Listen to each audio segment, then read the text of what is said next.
نحمدہ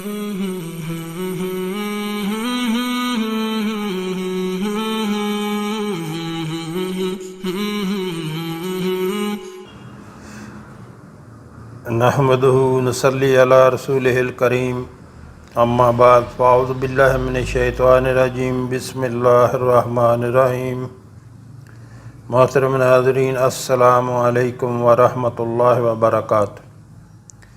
ہمارے آقا صلی اللہ علیہ وآلہ وسلم کا فرمان ہے کہ سلام کو عام کرو اور لوگوں کو کھانا کھلاؤ، یہ بہترین عمل ہے۔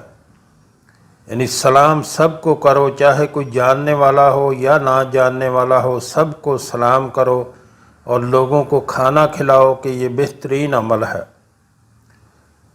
اور ارشاد باری تعالی ہے سورہ دہر میں،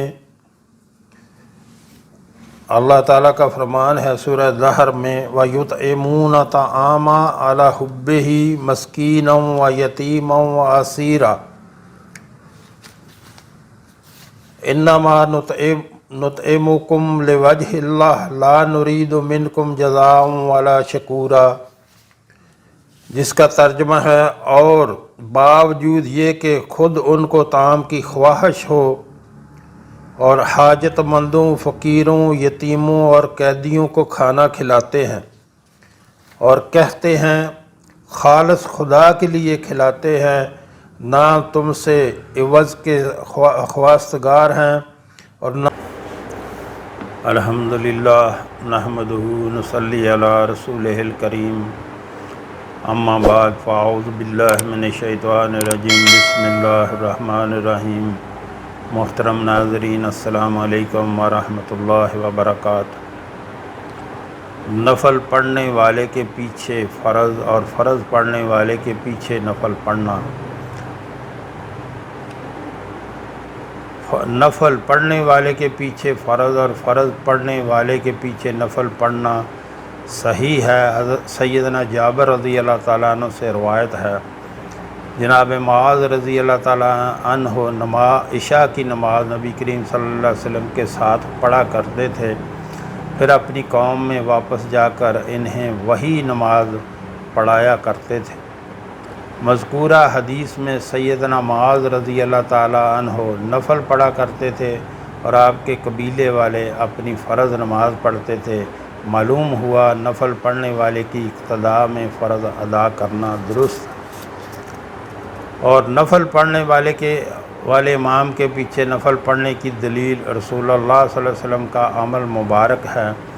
یعنی آپ نے رات کو نماز شروع کی تو سیدنا ابن عباس رضی اللہ تعالیٰ عنہ نے بھی آپ کے ساتھ نماز شروع کر دی۔ جناب یزید بن اسود رضی اللہ تعالیٰ عنہ سے روایت ہے، انہوں نے رسول اللہ صلی اللہ علیہ وسلم کے ساتھ نماز پڑھی۔ یزید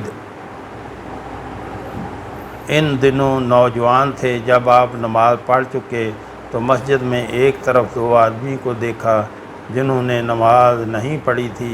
آپ نے انہیں بلوایا، انہیں لایا گیا تو ان کے پیچھے ان کے پٹھے لرز رہے تھے۔ آپ نے دریافت فرمایا تمہیں کس چیز نے ہمارے ساتھ نماز پڑھنے سے روکا ہے؟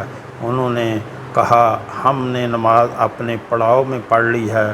آپ صلی اللہ علیہ وسلم نے فرمایا اس طرح مت کیا کرو، جب تم میں سے کوئی اپنی منزل میں نماز پڑھ چکا ہو پھر امام کو پائے کہ اس نے ابھی نماز نہیں پڑھی تو اس کے ساتھ مل کر پھر نماز پڑھ لے، یہ نماز اس کے لیے نفل نماز ہو جائے گی۔ اس حدیث کی روشنی میں یہ بات معلوم ہوئی کہ فرض پڑھنے والے کے پیچھے نفل پڑھنے والے کی اقتداء بھی ٹھیک ہے۔ شیخ ابن باز رحمۃ اللہ علیہ فرماتے ہیں اس بارے میں یہ حکم ہے کہ یہ نماز صحیح ہوئی۔ حدیث سے ثابت ہے کہ بعض سفروں میں نبی کریم صلی اللہ علیہ وآلہ وسلم نے حضرات صحابہ اکرام رضوان اللہ اجمعین کی ایک جماعت کے ساتھ نماز خوف کی 2 رکعتیں پڑھیں اور پھر آپ نے دوسری جماعت کو 2 رکعتیں پڑھائیں تو آپ کی یہ دوسری مرتبہ کی 2 رکعت نماز نفل تھی۔ اسی طرح سیدنا معاذ رضی اللہ تعالیٰ عنہ سے روایت ہے کہ وہ اپنی نماز عشاء کے فرض نبی کریم صلی اللہ علیہ وسلم کی اقتداء میں ادا کرتے تھے اور پھر اپنے محلے میں جا کر اہل محلہ کو عشاء کی نماز پڑھاتے، اور سیدنا معاذ رضی اللہ تعالیٰ عنہ کی یہ نماز نفر اور اہل محلہ کی فرض ہوتی، یعنی جا کے ان کو نماز پڑھاتے تو ان کے لیے فرض نفل ہو جاتی اور ان کی فرض ادا ہو جاتی، کیونکہ انہوں نے تو فرض نماز پڑھ لی تھی۔ امام شافعی رحمۃ اللہ علیہ بھی اس کے قائل ہیں۔ ابن حزم رحمۃ اللہ علیہ بھی کہتے ہیں کہ امام نفل پڑھے اور مقتدی فرض، تو یہ جائز ہے۔ علامہ شوکانی رحمۃ اللہ علیہ اس کو ترجیح دیتے ہیں۔ محترم ناظرین، یہاں آپ سے گزارش کرنا چاہوں گا، ہمارے ہاں دن کے ٹائم میں ایک دسترخوان چلایا جاتا ہے جو کہ فری آف کاسٹ، بلا معاوضہ کوئی بھی اس میں کھانا کھا سکتا ہے۔ ہمارے آقا صلی اللہ علیہ وآلہ وسلم کا فرمان ہے کہ سلام کو عام کرو، یعنی سب کو سلام کرو اور لوگوں کو کھانا کھلاؤ۔ لوگوں کو کھانا کھلانا یہ اللہ کا بہت محبوب عمل ہے۔ لوگوں کو کھانا کھلاؤ اور سلامتی کے ساتھ جنت میں داخل ہو جاؤ گے۔ اس لیے جو ہمارے بہن بھائی ملک میں یا ملک سے باہر، مثلا امریکہ، کینیڈا، برطانیہ، خلیجی ریاستوں میں اور یورپی ممالک میں رہتے ہیں، ان سے گزارش کروں گا کہ اللہ نے ان کو اپنے فضل سے بہت نوازا ہوا ہے، وہ بھی اس کار خیر میں اپنا حصہ ضرور ڈالیں، اور یہ آپ کے تعاون سے اور اللہ کے کرم سے ہمیشہ چلتا رہنا چاہیے۔ یاد رکھیں، جو آپ نے اللہ کے راستے پہ خرچ کر دیا تو اللہ اس کو دنیا میں بھی کئی سو گنا بڑھا کر واپس کرتا ہے، اور وہ آخرت کے لیے ذخیرہ بن جاتا ہے۔ جو آپ نے دنیا پہ خرچ کر دیا وہ ضائع ہو گیا، جو آپ نے اللہ کے راستے پہ خرچ کیا وہ باقی بچ گیا، وہ آخرت کا ذخیرہ بن گیا۔ تو اپنی سیلری میں سے یا اپنے کاروبار میں سے 5% یا 10% نکال کے، یا جتنی اللہ آپ کو زیادہ توفیق دے نکال کے اللہ کے راستے پہ خرچ کیا کریں۔ جو آپ نے اللہ کے راستے پہ خرچ کیا وہی باقی بچ گیا، باقی جو ہے سارا ضائع ہو جاتا ہے۔ اور جو اپنے اللہ نے جو آپ کو مال دیا ہوا ہے، اپنی زندگی میں اللہ کے راستے پر اپنے ہاتھوں سے خرچ کریں، بعد میں کوئی کسی کے لیے کچھ نہیں کرتا۔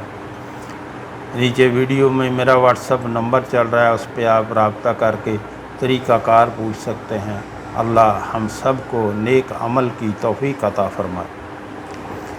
امام کو لقمہ دینا، سیدنا مسعور بن یزید رضی اللہ تعالیٰ عنہ کہتے ہیں، رسول اللہ صلی اللہ علیہ وسلم نے ایک بار نماز پڑھائی تو آیت چھوڑ گئے۔ نماز کے بعد ایک آدمی نے کہا، اللہ کے رسول صلی اللہ علیہ وسلم، آیت تو اس طرح ہے، آپ نے ارشاد فرمایا تو نے مجھے کیوں یاد نہیں کروائی؟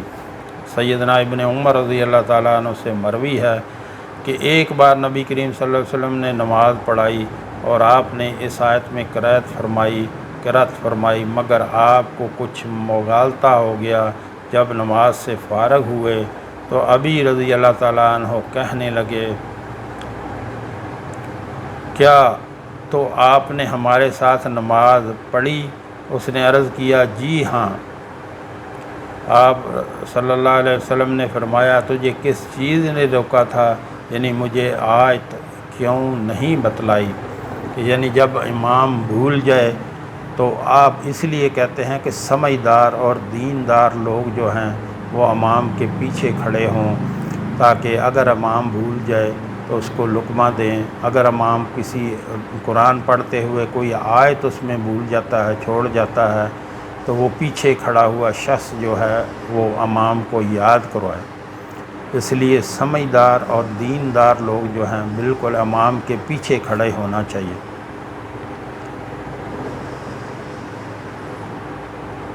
کسی کو متنبہ کرنے کے لیے مرد سبحان اللہ کہیں اور عورتیں تصفیق کریں۔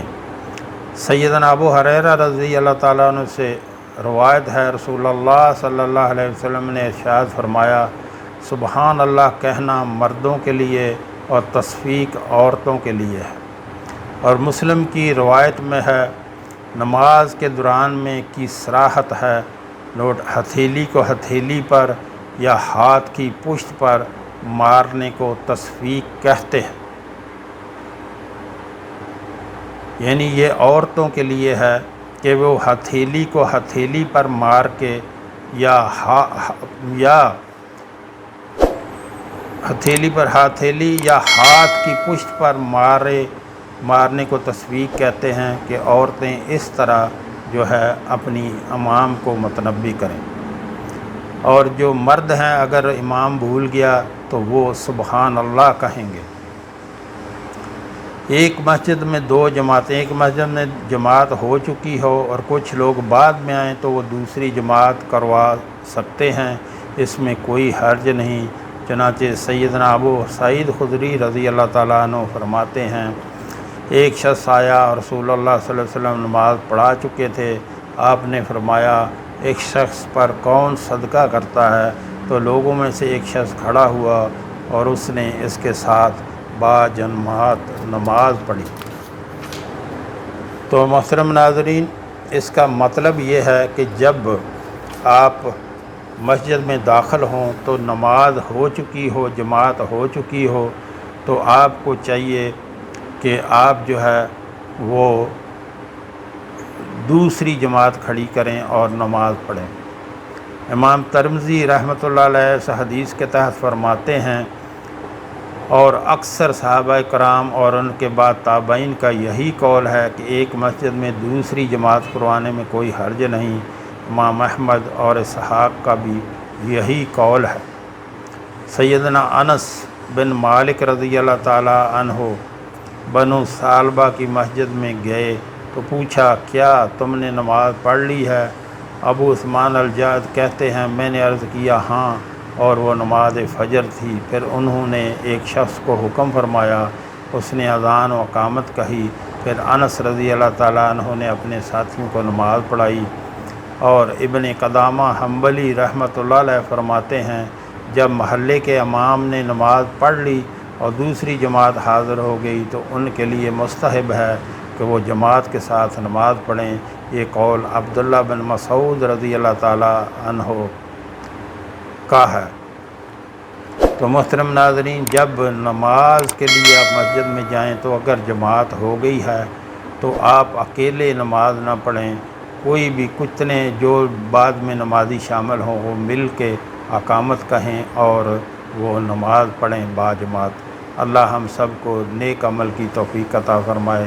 جو ہم نے پڑھا، جو ہم نے سنا، اللہ ہمیں اس پر عمل کی توفیق عطا فرمائے۔ وآخر دعوانا الحمدللہ رب العالمین۔